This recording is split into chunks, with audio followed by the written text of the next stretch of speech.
Hello friends, welcome back my channel. मैं आशा करती हूँ सब ठीक होंगे। मैं भी ठीक हूँ। तो एलूनी देखकर अब लोग सोच रहे होंगे कि क्या हो रहा है। हमारे घर में ऋतु पूजा था।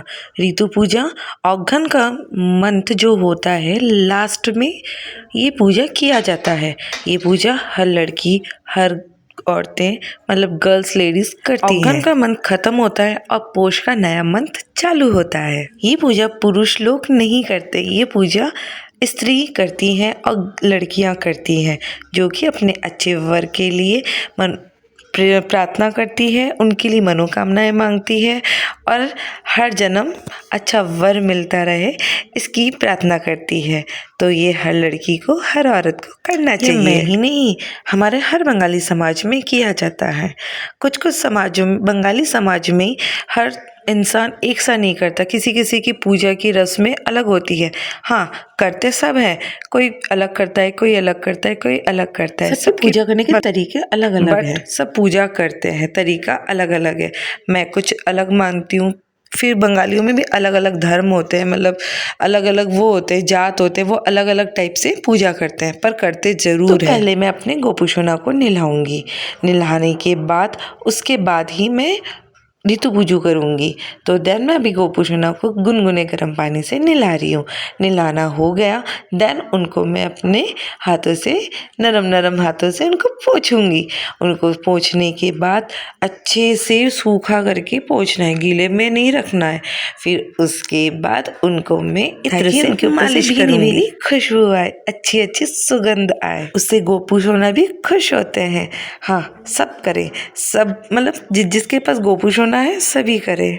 ओके, इधर मैंने भोग की भी तैयारी कर रखी थी। उसके बाद ही मैंने गोपूषणा को नहलाया, मतलब स्नान करवाया। तो देखिए मेरे गोपूषणा को नजर ना लगे कितने क्यूट से लग रहे हैं। ये वीडियो मेरा कल का था, यानी मंगलवार का था। बुधवार के दिन, मतलब आज के दिन मैं कुछ ज़्यादा ही मॉर्निंग से बिजी थी। मैं नेक्स्ट वीडियो में बताऊंगी कहाँ बिजी थी। तो मैं ट्यूसडे का वीडियो ना रेडी कर पाई, ना अपलोड कर पाई, तो मैं उसको अभी अपलोड कर रही हूँ। मेरी वीडियो को लाइक कमेंट शेयर करिए ताकि मैं और भी आगे जाती रहूं और ऐसे अच्छी अच्छी वीडियो भी, अलग अलग वीडियो आप लोगों से शेयर करती रहूं। देखिए मेरे गोपूषणा चमक गए, उफ इतने सुंदर क्यूट से लग रहे हैं, क्या बताऊं मैं आप लोगों को। हाँ, और देखिए गोपूषणा को नहाने के बाद बहुत तेज़ी से भूख लग जाती है, इसलिए मैंने उनको मतलब खाना, मतलब भोग मैंने रेडी कर रखा है, ताकि मैं उनको जल्दी से रेडी करके उनको अच्छे अच्छे कपड़े पहना के रेडी करके उनको भोग में रेडी कर, मतलब बिठा दूँ जल्दी से, ताकि गोपूषणा को रोना ना आए। तो ये देखिए मेरे गोपूषणा के मैं लिए नई ड्रेस लेकर आई थी। तो उनका नया ड्रेस उनको पहनकर इतना क्यूट से लग रहे थे, उफ मेरी नज़र ना लगे। फिर उनको मैं चंदन का टीका लगा रही थी, चंदन का टीका लगा रहे थे, क्योंकि गोपूषणा को चंदन का टीका बहुत पसंद है, चंदन की खुशबू उनको पसंद है। तो देन वो बिल्कुल हिल नहीं रहे थे, तो मैं ब्रश से उनकी छोटे छोटे करके टीके लगा रही थी।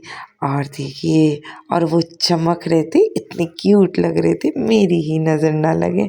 हाँ, पर ये ठंडा था ना, तो मैं उनको बोली थी थोड़ी ठंड लगेगी, अब थोड़ा सह लेना। चंदन का टीका करने के बाद मैं उनको उनका श्रृंगार भी करूँगी। हाँ, गोपूषणा का श्रृंगार का मैं सारा सामान अभी नहीं लाई, थोड़ा थोड़ा बाकी है, थोड़ा थोड़ा आया है, वो भी मैं धीरे धीरे ले आऊँगी। और गोपूषणा को देखिए कितना सुंदर से, कितने क्यूट से लग रहे थे। हाँ, फिर मैंने उनका सिंहासन दिया।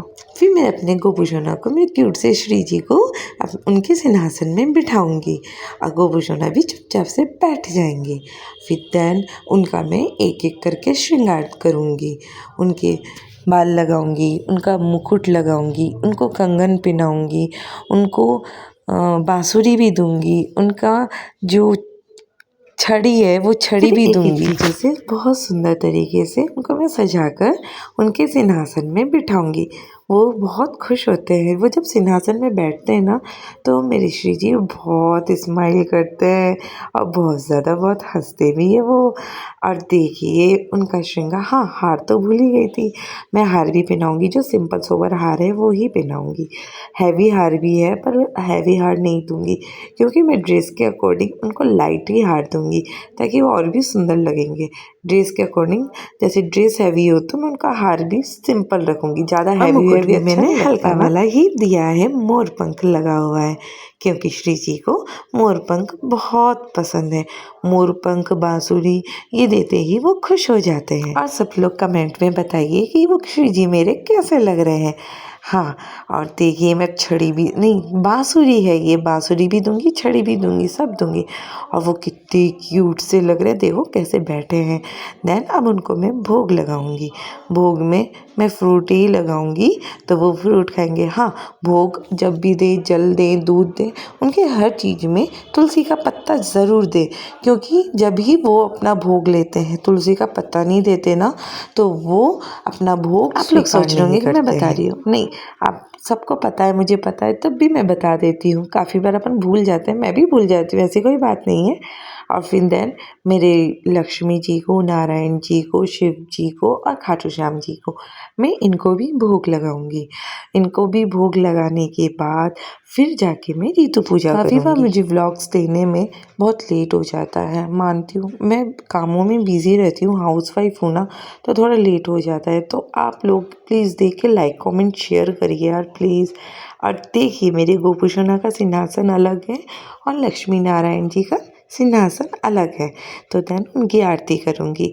आरती करने के बाद फिर मैं जाऊँगी ऋतु पूजा करने में, जो कि ऋतु पूजा हमेशा तुलसी का पौधा जहाँ होता है वहीं किया जाता है। जाऊँगी, गोपूषणा आप सेवा कर लें जल्दी से फटाफट।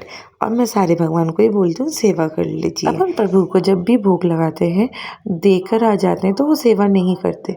हमेशा सेवा लगाने के बाद प्रभु को हमेशा बोलना चाहिए कि प्रभु सेवा करिए। एग्जाम्पल के थ्रू, जैसे अपन किसी को खाना देते हैं घर पे, हस्बैंड बोलो, बच्चे बोलो, किसी को भी खाना दे, हम हमेशा बोलते हैं, खाना उनके सामने रखकर नहीं आ जाते हैं तो उनको थोड़ा ऐसे अटपटा सा लगेगा।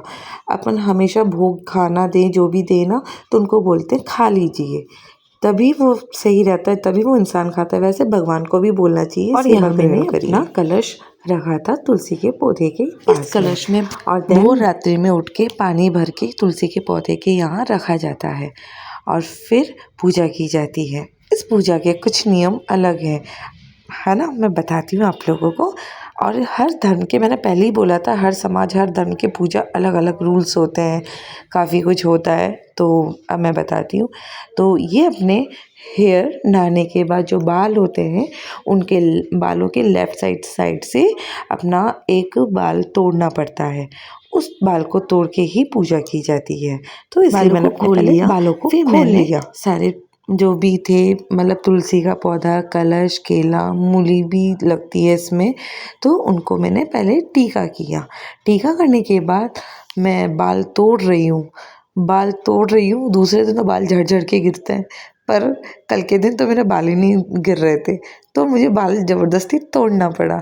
फिर तोड़ने के बाद मैंने अपनी पूजा लेना पड़ता है, बाल लेना पड़ता है, कच्चे चावल लेने पड़ते हैं और धूप लेना, हाँ, फूल वगैरह ये लेके सबको एक साथ लेके फिर हम अगर एक मंत्र बोलते हैं, अघ्घन गैलो पोष हेलो ऋतु ठाकुरुन पाट्टे भोसलो मातार चूल बोने फूल उष्मनु रुष्मनु की जे बॉड थी जो आमाकू से बॉड दाओ।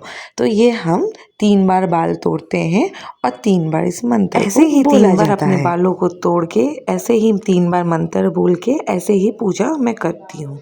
फिर करने के बाद मैंने आरती की और कलश में, तुलसी के पौधे में मैंने पानी को डाला। 3 बार पानी भी डाला जाता है।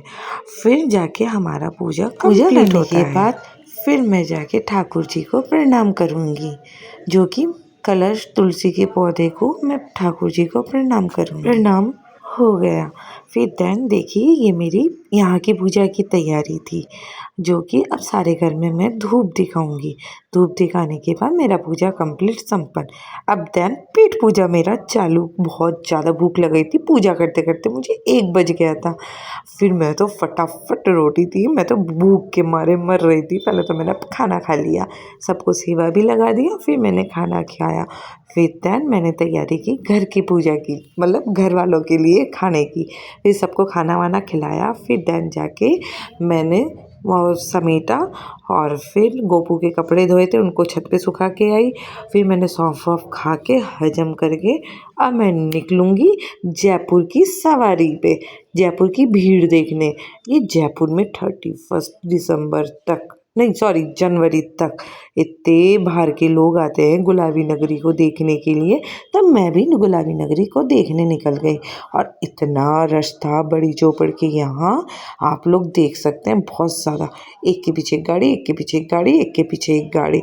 और हवा महल के सामने तो बोलो ही मत, इतने लोग थे, इतने बाहर के टूरिस्ट आए हुए हैं, इतने टूरिस्ट आए हुए हैं, सब फ़ोटो खिंचा रहे हैं। और टूरिस्ट तो आए हुए हैं पर रास्ता और जाम है, इतनी भीड़ है। अब क्या बताऊँ, आप लोग भी जाके देख कर आइए। Bye bye.